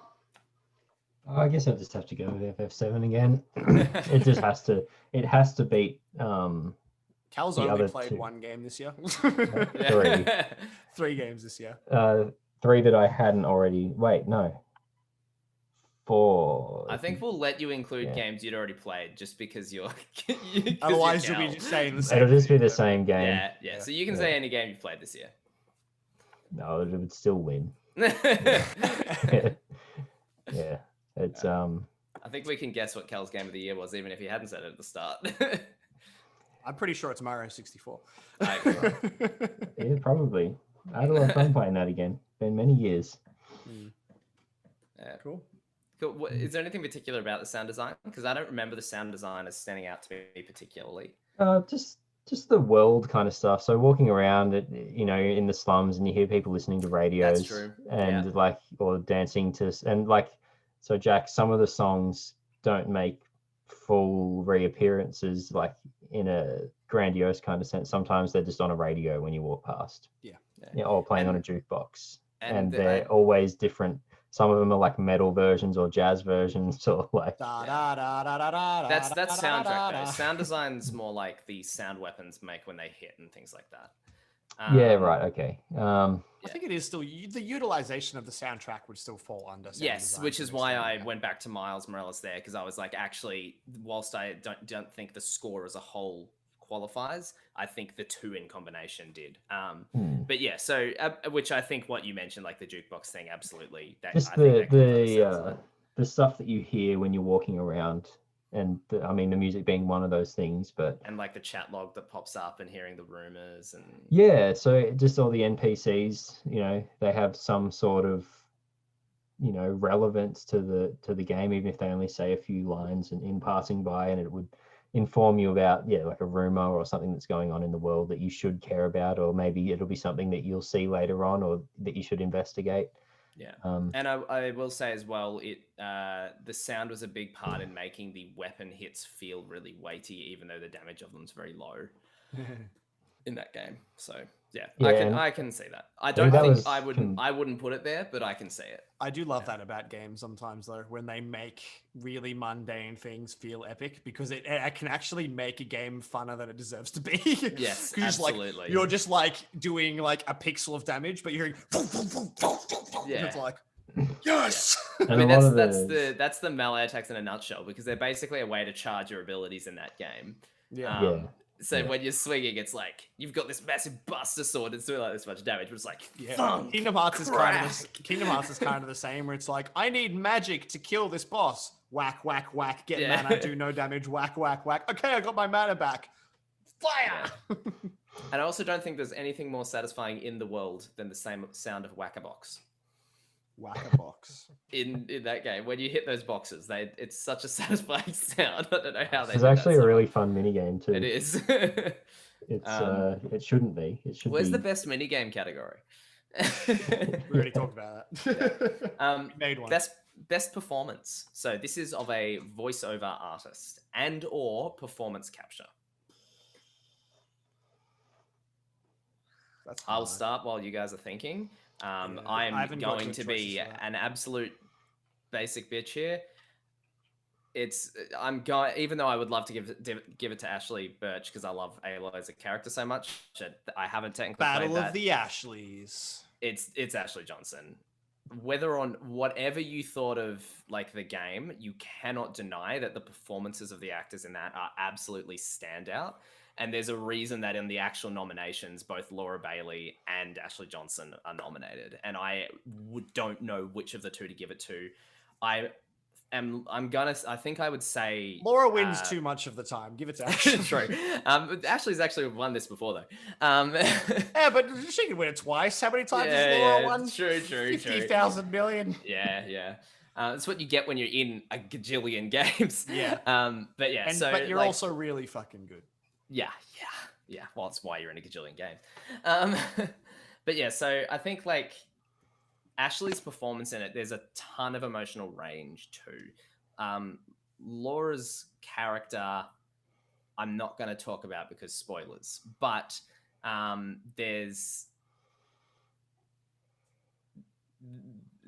can't really mention what I was going to say. It's a trickier part. Laura's part is a trickier part, but I also don't think it showed off as much range as Ellie did for Ashley.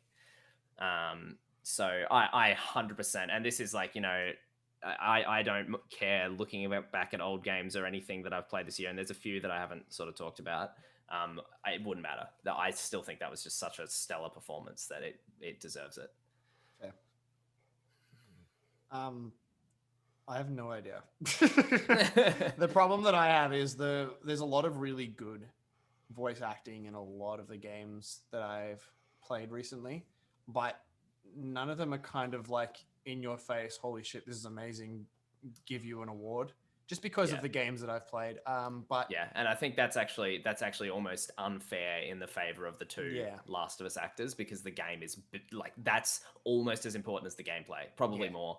I think like most of the games that I've played this year are silent protagonists. So it becomes a bit trickier, but I will, because I can't really fairly choose anything, I will just point out a few things. I think Shulk is really well done. I think a lot of the voices in that game are really good. They've got a weird amount, they've got so much character and charm to those characters that cast could all get a good bump from those roles that they played. Shulk is probably the closest thing to a number one that I have. Maybe even then, it's hard to say. I'm really feeling it. Yeah, that's one of them. There's some really good stuff in New Vegas. Felicia Day is really good as Veronica in that game. I liked her a lot. I realized only 2 days ago that Danny Trejo was in that game. I was like, that's awesome. Oh, really? Yeah, he plays a ghoul. It's great. And he's a companion ghoul. It's awesome. So you can spend most of the game with Danny Trejo with you if you want. That's awesome. So that was really cool to find out. But I think I can't hang on. I need to Google her name because it's not. I'm just gonna look up the cast of Fire Emblem because I feel bad that I can't remember Claude's name off the top of my head. But, I'll say, sorry, I was just going to say while you were Googling that, because I just remembered kind of looking here as well. I don't know how to say that. I actually was going to say as well, bringing up Miles Morales again. I didn't love the voice acting, though it was very teenager. That's why I didn't love it. I found it a little annoying, but that's kind of what it's supposed to be. So perfect, but like kind of got on my nerves. On the other hand, there's another character in that game, Finn. I thought she was phenomenal. So I actually rate her higher than I rated Najee Jetta. That's Miles. I don't know her name though. I'll look that up. So I don't. Yeah, as I was saying, the guy who did the video with Family Jewels, which breaks my heart because I wanted to cover that song and now I don't know how to top that because that's awesome that he was in it alone. Yeah. I don't know how to say it. It's Joey Zaja or Zia. I don't know how to pronounce it, but one of those. He plays one of the three main protagonists. He's awesome. But for me, my favorite was Allegra Clark in that game. She was the only person to play two of the units in the game, and she's fantastic in both roles. For me, she really stuck out as Dorothea. She was great. She's like the go-to dancer of all the. You can choose who you want to be a dancer in that game, and she's really the best built for it. But she's just like she oozes charisma in that game. And what was the name of the other character? She's great in Inquisition as well. Nice. Was it Shamir is the other character she plays, and she's kind of more like a tough, mysterious chick, and she's not a student. She's just kind of comes in to help out, and she's another really good character in that game. But most of the performances in that game are really good, and it's cool because I think it's the only Fire Emblem with full voice casting. Voice acting. Because, like, obviously you've got Awakening, which has Laura Bailey and Matt Mercer as two really big characters. But in those games, minus the cutscenes, most of the lines are like, all right, and stuff like that. Yeah. Like, it'll be a full text box, but they'll only say a sentence or go, right. Okay, that kind of stuff. And it's mostly just text box, whereas this game is full voice acting. Every single line of dialogue, minus menu stuff, is voiced by the actor, and it's great. But again, you have a silent protagonist. That being said, he and she both say a few lines in the game. The lady, I can't remember her name. I'm so sorry. I'm horrible. Hang on, I've got it here. Jeannie Tirado? I don't know. She plays female Byleth. I think she's fantastic as well. Zach Aguilar. I never heard Chris do it because obviously he got let go.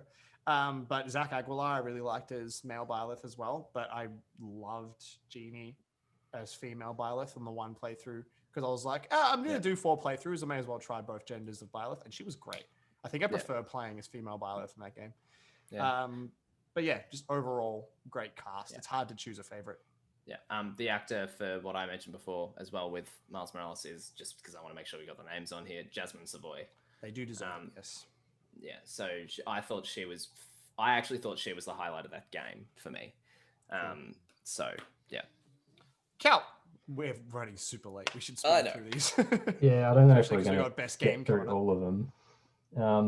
The rest are going to be much quicker for us. We'll just speed round the rest of them and then spend a good amount of time on. There's some I won't even be able to talk about. This is going to be a 2-hour thing. There's no avoiding it. I guess I would go with Halo for this one. While there were some awesome Final Fantasy VII performances, I think it was mostly due to the characters being not reacting to things as sort of realistically as, I don't know, they seem too fantasy based rather than characters that would. I mean, I love that's Barrett. That's the tone though. Yeah. So like you've got, Wedge a lot of the time, like some serious shit going down. He's like, always doing like those kind of things. I will say though, and this is a little bit, I'm biased here because I actually followed her. I followed Strange Rebel Gaming before she got cast. Brianna White's Aerith, I thought was amazing. I thought she did that incredibly well. I thought all of them were good. And Britt Baron as Tifa. I think those two were probably the big standouts for me. They were all relatively. I loved Barrett. They weren't none of them were big names in voice acting, were they? They were mostly like for Brianna White, it was her first role basically.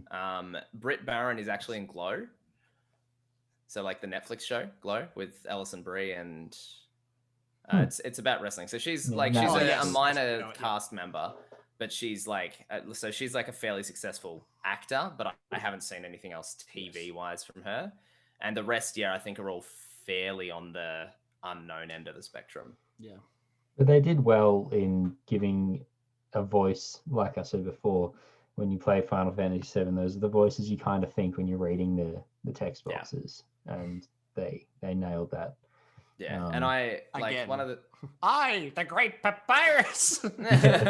Another good example. I think so. I think what you said there, voice acting wise, and one of the reasons I know I'm now hopping on your topic, but Brianna White again, Aerith's voice, in my opinion, and I've seen quite a few people agreeing with this online as well, has not been done very well in recent adaptations. Like the Kingdom Hearts thing became the default, and that's like Depresso Aerith. She's a stoner in the second game. It's crazy. Yeah, she's just always high. Yeah, and they got like a full-on actor to voice her in that game. Yeah. Whereas Actress. He's got more emotion in the remake. it's more so to me it's the spunk, the fire, and I think Brianna just really nailed that. Like again, like there's moments like when she says shit, that it feels like she really captured that aspect of Aerith being pretty dainty, but like has grown up in the slums. So she's all of that, but she also felt tough as nails, which I think was a very hard balance to get. And I think she did nail that. So that's a good point there. But yeah, I'm with you. Aloy's pretty fantastic. Yeah, I think her performance is half of why Aloy is such a likable character. 100%. Maybe more than half. It's cool to see Ashley Bircham stuff. She's in quite a few things. She was in I know. That's what I'm saying is I didn't realize how much she was in until recently. I looked her up. I'm like, shit, she's been in a lot of stuff that I've played. She was also very good in Miles Morales. I really enjoyed that too. I'm sure she's pretty good in everything she's done. Yeah. Speed round. Actual speed round this time. Yeah, so games for impact. I don't even know if we necessarily have anything to talk about this, but this is a games with a thought-provoking game with pro-social meaning or message. I'm going to come straight out and say this definitely for me. I did not play many like this, but I'm going to give it to Miles Morales. The reward for one of the quest lines was a Black Lives Matter mural and a Black Lives Matter themed costume. There was a very clear focus. Like it wasn't in your face, but it was very much a present part of that character. They kept calling him our Spider-Man and all that stuff, and I loved that. That was the fact that it really I'm on the outside of all of that, so I'm commenting from an outside perspective, but to me I was like, it's awesome that the game has chosen not to try and make him like a black character just living in a white world. It didn't feel like that at all. It felt like a black character and all that, which I thought was awesome. And I think those specific moments of Black Lives Matter and things like that were like, there was nothing but a political statement there. That is what that was. And I thought it was great. Cool. Yeah, that's really tricky for me because I haven't played a lot of newer games and they're probably less groundbreaking in that respect, like really tackling good, strong, newer themes or proper representation. Yeah. The only game that I could probably say that I've played, which none of you will have heard of, is a game called Coffee Talk. It's an indie game, which is basically you just talk to people while you serve them coffee. And they use fantasy elements to tackle a lot of real world themes. And I think that was pretty cool. The game itself it's all right, I guess. But I liked what they were going for with it. But I'm sure there are a lot of games that handled that aspect a lot better. Most of what I played is old and haven't really tackled that full on properly. Yeah. So and I'm sure there's probably games that did it better than Miles Morales too. That was the only one really I've played where I've had a moment of this is clearly real world commentary. So anything for you there, Cal? Probably not. Yeah, I wouldn't have thought so. If I hadn't finished Miles Morales 2 days ago, I wouldn't have had anything to We're clearly playing the wrong games. Yeah. So best ongoing games. None of us play any of these. Minecraft. So, yeah, actually, I'll agree with you there. I'm just going to give it to Minecraft. I don't care about the memes. I don't care if it's a game that is super aimed at kids these days. It's just good, man. Yeah.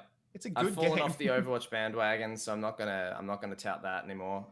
I'll go with you on Minecraft. The fact that it's still going strong and it was popular when we were in year 7 is, I didn't play it until towards the end of high school.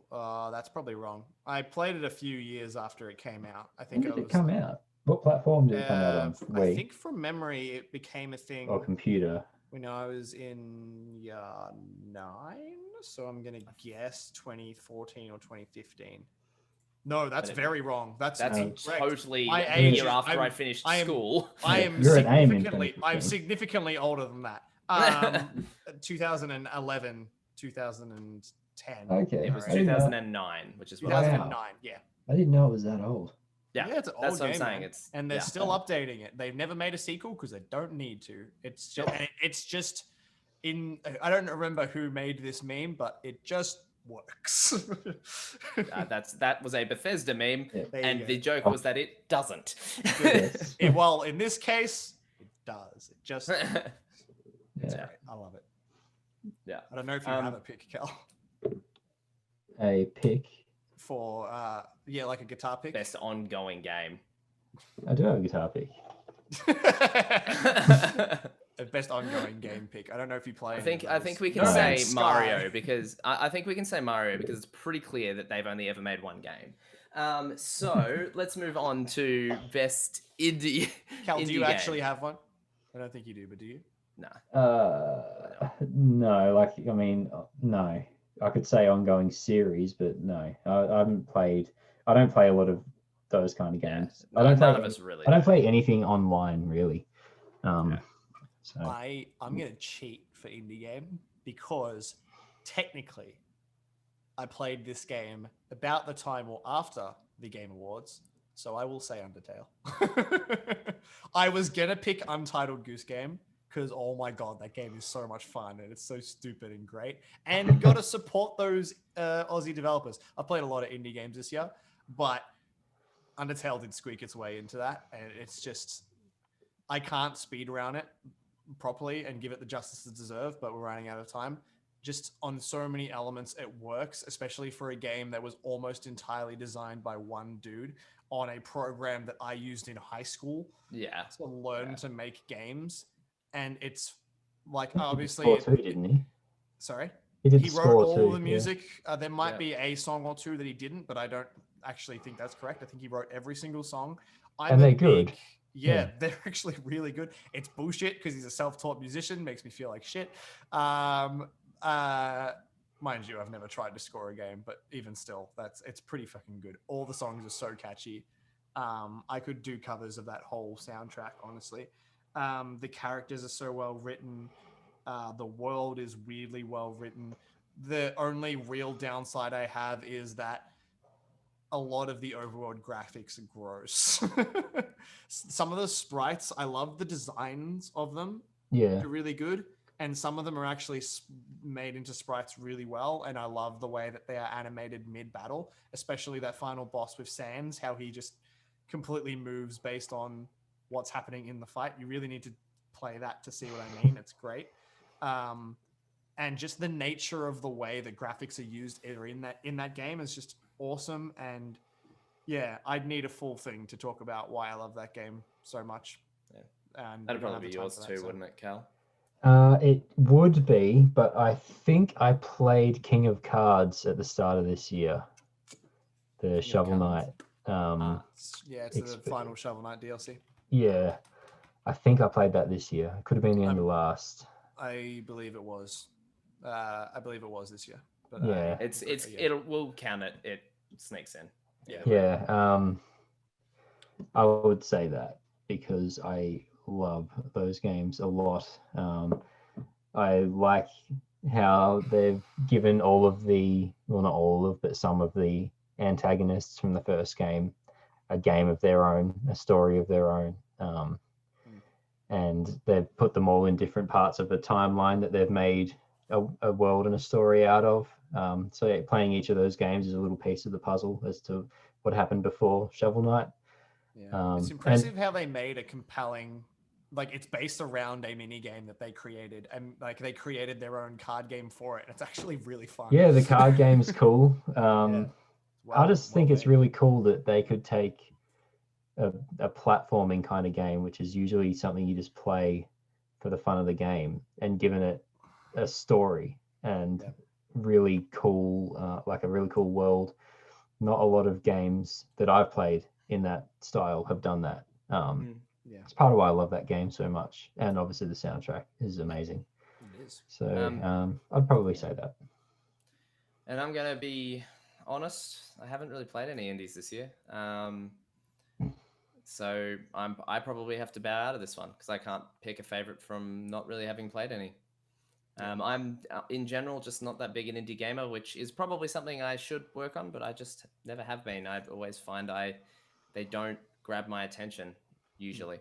I play not as much as Jack, but I like them because they often gravitate towards older or quirkier mechanics. because it's cheaper to make the quirkier, older style stuff, which I think is also why I gravitate away from them, just because that's not my style. I love me some indie games, man. Yeah. Just throw them at me. A lot of them are really fucking good. Yeah.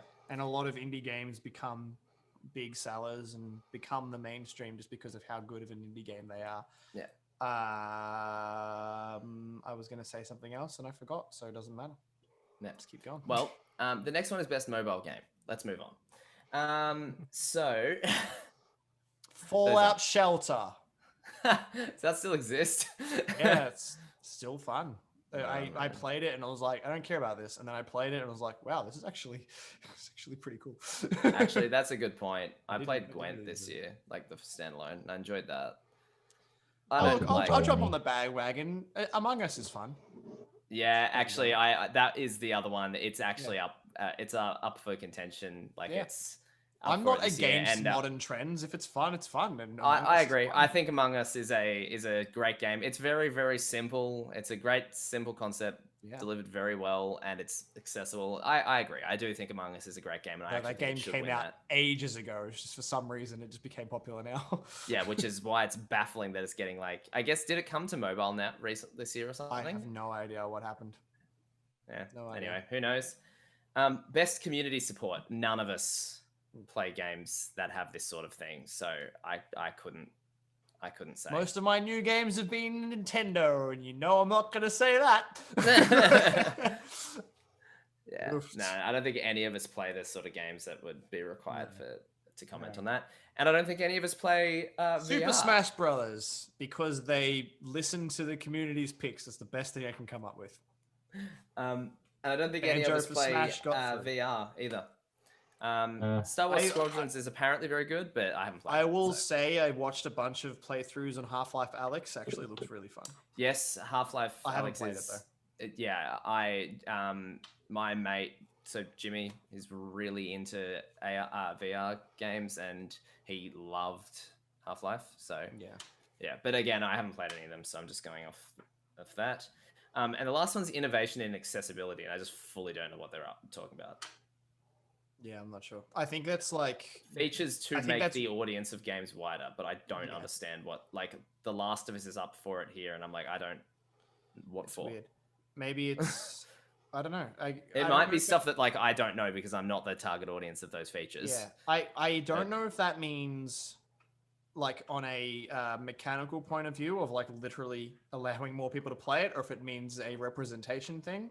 My first assumption was it was about a representation, but I don't know. I got very confused by the definition of the topic, so it's hard for me to say. Yeah. I mean, there's now a bunch of sort of genre-based ones, but given we are short on time, do we want to skip those? Unless there's a really big one that's in there, yeah. So the only one here is like action adventure, which I think is kind of interesting because that's kind of where all of the best games are falling at the moment. But I don't think we need to talk about these. I think we've kind of covered. Move on to the last. Yeah, I think we've kind of covered what our favorite games are, and like half an hour to talk about our best. I'm going to comment here. Best fighting. I was very late to the bandwagon. Soul Calibur 6 was great. Played that this year. Hey, guess what I've got? What? For free, or for Soul Calibur $15 a month. Yeah. I think I could be wrong. Every time I say that, I'm not sure. But you still got to buy it if you want to keep it forever. And for that sort of game, I'm not gonna play it for very long. I'm not a fighting game guy. This one I will mention. Best family game. Because I thought this is like Animal Crossing: New Horizons, Crash 4. Those games are considered family games, and I think that's worth mentioning because I did want to bring up the surprisingly fun, basically tech demo Astro's Playroom that came with the PS5. Yeah. It's just a surprisingly good platformer that's basically designed to show off the functionality of the controller, but was actually a ton of fun. Like, I platinumed it. I put the time into actually really, like, I thoroughly enjoyed that game. It's probably the most fun I've had with a platformer in years. So don't discount it as a tech demo if you get your PS5, guys. It's actually a really genuinely fun game. I don't know, for family games it's hard. Nothing in mind really. Yeah. I thought Animal Crossing or Animal Crossing would be my pick, but I haven't played it. Oh, okay, yeah. I do want to play it though. We Even played the new Mario Party at my sister's the other day. That was good fun. Yeah, cool. It's probably one of the worst Mario Party games, but Mario Party is a hard game to do badly. Like it's hard to make that game bad. It's easy to do a bad Mario Party. Yeah. But Mario Party by design is just fun. If you're playing with people, it's always going to be fun. I don't know who would ever, unless you're like under the age of 12, I don't know who would ever want to play Mario Party by themselves. Yes. It's just not fun. I did it many times on the GameCube. But, Why? I was bored. Then we have best sim/strategy, and again, I feel like you've talked about Fire Emblem. Yeah, you've talked about Fire Emblem a lot. This is sort of what I feel like. It's like the ones that we have an answer for, we've kind of already mentioned. I think we Sports just racing. None of us play those games. Best multiplayer, I'd probably give it to Among Us again. Yeah. This one I actually did want to mention. I didn't even realize there was a category for this, but content creator of the year, video gaming content creator. So I think the Game Boys. Oh yeah, obviously. Yeah. In all seriousness, there's actually there's actually people mentioned in the nominations and stuff, and I'm gonna say yes. I'm gonna say I've loved Alana Pierce's content this year. Specifically, I found myself folding her a lot. Left Funhouse. She's writing for Santa Monica. Yeah, that's sick. crazy. That's pretty crazy. But yeah, so like Aussie. I've been a big fan of her content this year. So given that she's on the list, I kind of wanted to actually mention I've mostly seen her on Funhouse and Inside Gaming. I don't know what she's done on her personal channels much, but the thing I've loved about her stuff this year is that she in a world of social media that's very fake, she never comes across as fake. She's so chilled and straightforward and just feels like a really cool, chilled out person. And also talks about the gaming industry, talks about the game journalism industry, and doesn't feel like she ever holds back on opinions, even if they're unpopular and that sort of thing. And I really appreciate that. So I've loved her content. Cool. And I don't think there's really any others. The rest is about esports. So no, I think content creator, like just any YouTuber that's based on gaming, or do they have to have made a game as well? Of course not. God no. It's content creators that work in the gaming space. It's not YouTubers. It's any social media platform that are making content about games. I haven't been watching anyone this year. I have gone through a huge binge of Scott the Woz videos. I think he's awesome. It's not what I was expecting. I don't even know who that is. I thought you were going to say Simple Flips. Oh yeah, I mean Simple Flips is awesome, but check out Scott the Woz. He's pretty cool, like a gaming historian kind of dude. Just I still like watching Kitty Chris. I will also add, just from Pokemon specific content. I watch Aaron Zhang, Cybertron VGC.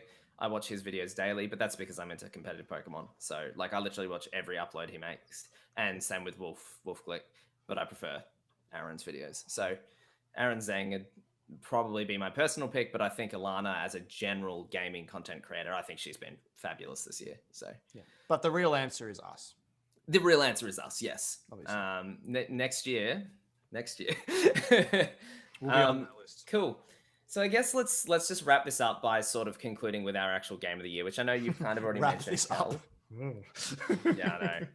Yeah, I don't know if I can get this arrangement done now, guys. Yeah, I was just trying to speed it up, and you guys kept dragging. I'm like, no.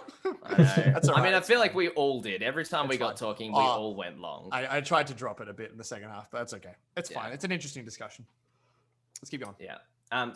Overall game of the year. So this is a weird one for me, and I will try not to go too long with it, but I do think this is one we do need to talk about a little bit.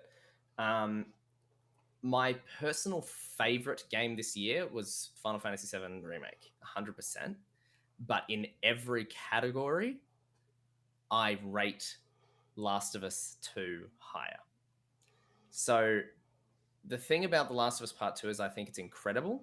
I think it's a fantastic game that I played once and didn't feel compelled to play again. It's that sort of, it's almost like watching American History X or that sort of thing, where it's like, it's almost not fun. I thought it was amazing. but I don't know if I would consider it fun. I I would can't watch see that movie myself. again, but I understand your example. Yes, I do have movies like that. Schindler's List is that for me. Like, Yeah, yeah, it's- cool. I'm good. Hard pass. Never again. Yes, I don't want to see it. exactly. Sicario, which I watched recently, was a similar seen thing where I was like, that was a. I'm glad I watched that. I don't want to watch it again. So to me, Last of Us Part 2 is that. Like, I can't see myself feeling that compelled to go back and replay it again. Aside from the fact that I want to clean up the trophies, I don't feel that compulsion. Did you with the first one? With the first one, I did. I played it twice, one like back to back. Yeah, Last of Us Part 2, I came to the end of the game expecting to be the same and went, I don't want to dive back into that. It's hard to get through. It's a tough game to finish, I found. Sorry, not a tough game to finish. It's draining emotionally. It's heavy. It's tough. Which is what I thought was great about it, but also the reason I cannot give it my game of the year, because to me, I just thought Final Fantasy VII Remake was so much fun. It pulled me in so much. I played it twice back to back, doing 100% everything, and then cleaned up the Platinum Trophy and all of that stuff, and there was not a second of it I didn't enjoy. I just thought it was fantastic all-round game. So that's it's got to go there for me. Nice. Same here. Just like I said before, all I wanted to do was play that game. Yeah, and that's the same for me.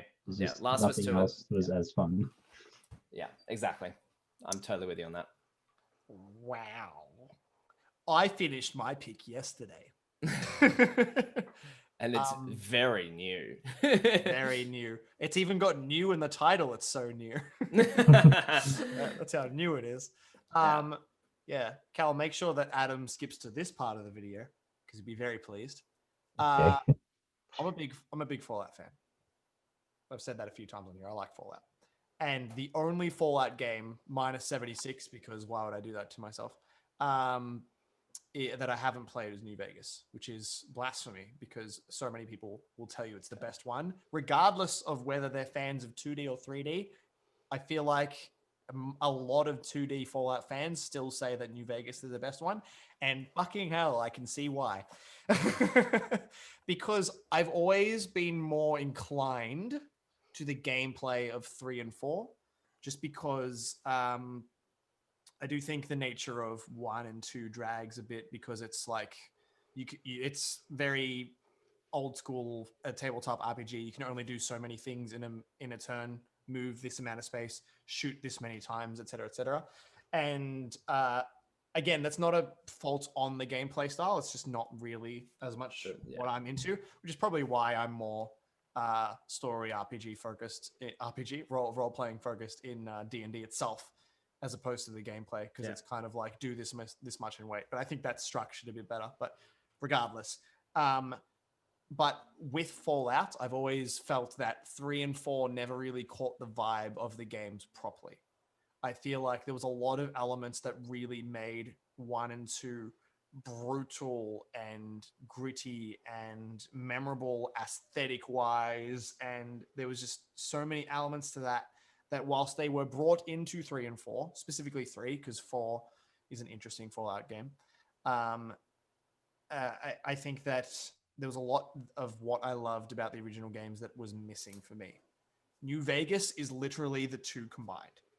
Because and I think a lot of it is because it's created by Obsidian, who before they were Obsidian made Fallout 2, which is probably, in my opinion, the better of the 2D Fallout games. A lot of that is because 2 doesn't restrict what you can do as much. That being said, in 1, when I first played it, I didn't do everything in the game because I'm that guy who's only just recently started to fully go into video games. So I didn't realize that there was a time limit to the first game, which I like the idea of, but it kind of the idea that you can have a game over because you take too long to beat the story. The concept is I didn't know it had that either. Yeah, the concept is really cool, and I like the sense of urgency, but as a game mechanic, that's kind of lame. It also feels like the wrong genre for it. Like RPGs are just not where I'd ever put a timer. It's a weird one. But even that being said, a lot of the elements that I loved about 1 were amplified into a lot of the problems that were in the first game were fixed with 2. And that team created a 3D Fallout game. Mind you, probably the buggiest Fallout game I've played, but it's also the only 3D Fallout game that I've played in full. And we know whilst it might have been Obsidian who made that game, we know what engine they used. Yeah. We do. It was always going to be glitchy as fuck. Yep. Because Bethesda need to make a new engine. Yes, they do. It's not right that they're using the same engine they used to make Morrowind. It's pretty insane. I will say it's for the way that the engine is used, really fucking good. But it's just so buggy. They need to really give it a good overhaul and just start from scratch. Make it similar. Just make it work. I don't know if I've ever played a game that has crashed so much, or I've encountered so many glitches with quests that can just completely remove you from other quests. It's absurd. But again, I didn't play 3 to 100% completion. I think I may have with 4, but I don't believe I did with 3. I just got all the achievements in that game and stopped. It was still really good, but yeah. And I think New Vegas just captures the vibe of 1 and 2 so much better. A lot of it is because it's the same setting. It's New California, which is the same as Fallout 1 and 2, but it stretches out into the Mojave a bit more. And I think a really big thing is the setting of that world. New Vegas alone, just like this idea of a strip of casinos that is almost borderline untouched by the war because of why this area has existed and the reasoning for that. And I love that you're the protagonist for the first time, I think, in a mainline game is not in 2 it's not as well, but in 1, 3, and 4 you're always a vault dweller, and 76 you're not in this game. You're just a courier. You're a dude who delivers things. And somehow you go from that to deciding the fate of New California in an all-out war on Hoover Dam. And the way that it moves into that is supernatural, because supernatural is really, really natural, not supernatural. Well, it's kind of supernatural. Mutants. If you want I don't know if that counts. It's more sci-fi. But it pushes you into that because the dude you're following is heavily involved in that conflict. And the reason that you were attacked at the start is because of that conflict. All these things tie together. And the fights between the NCR and Caesar's Legion, and I love the vibe of Caesar's Legion, is so believable and compelling, and just so much works about it. And again, I'd need like another hour to talk about everything, but it's the blend of the 2 worlds of Fallout that I really love. And I think that alone, whilst I said to Cal, I couldn't say in fairness that it was my favorite game because I haven't played any of the others in so long, but I do feel pretty confident that it is. Just because other than the glitches, which again, I think is because it's the first time I've fully completed a Fallout game. Same thing with like Skyrim and that. Even though I got all the achievements, I'm pretty sure there's heaps that I didn't do in that game because I did it in 60 hours. So I'm sure there was more than that. Like you didn't scratch the surface level. Yes. Well, from memory, it was at one time considered the game that you could never stop playing because it just always gives you side quests. Yes. But I don't know how that works. But regardless. But sorry, we won't get on that topic. That's okay. But yeah, man. And it was just such an immersive world, and everything was so interesting, and there was callbacks to the older games, and it was just like, fuck. So yeah, that would probably be my favorite game that I've played this year. As much as I loved Undertale, Fire Emblem, Xenoblade. Fuck. Such a good game. Can you play it one day? I own it. Never played it though. Play it. Do it. Yes. Adam bought it for me. He was like, you have to play it. I'm sure he'll play the same thing. Give him the timestamp for this part of the video. Make him watch it. I'm sure he bought me 3 and New Vegas for 2 different birthdays. Yeah. I ended up playing 3, but I didn't get around to New Vegas. Well, is there anything more we want to add about this whole thing? No, I don't think so. We actually did end up talking more about the actual awards than I thought we would, but that's because actually, as I was sort of talking about it, I realized a lot of my games from this year that I love the most are actually on the list. Yeah. Yeah, I didn't play many of the new games, unfortunately. Any of them. So no, I don't think I've got anything to add, and I know this was supposed to be a short one, guys. Sorry, Cal. But yeah, so no, look, I don't think anything to add there. So let's wrap it up. Yeah. Thanks for hanging, dudes. It's been a long one. But yes. You're gonna watch the whole thing, aren't you? Yeah. I like how I always say that. I always say that at the end of the video. I know. Yeah, for those of you who made it this far, thanks for sticking with us, and let us know what's your favorite games of this year, what you think of the Game Awards, your predictions too. We might talk about our actual predictions for the Game of War. Game of War. Yes. We're going to talk about our predictions for the war. Nice. Our predictions for the Game Awards are at another point. We're not sure just yet, but we'll see how we go. Yeah, Animal Crossing's gonna win. It's very addicting, but I don't know about that. Yeah, I don't think the sort of people who vote on these things are the sort of people who... As good as that game is, I think that, it'll go to Ghost of Tsushima. And it probably should, in fairness. Hades. Hades, I'd love it if Hades Let's give it to that's for another time. Stop it. So thanks for hanging, guys. Let us know what you thought of our opinions. I look forward to hearing people not happy with me for liking The Last of Us Part 2 as much as I did. Yeah, you're just wrong. But I am very open to reasonable debates. Reasonable debates. I don't want to see anyone being like, you're wrong because you're a dickhead. No, I do want to see that because that means comments, which is good for our analytics. Any comment is good. So please, if you hate me, comment that. Sure.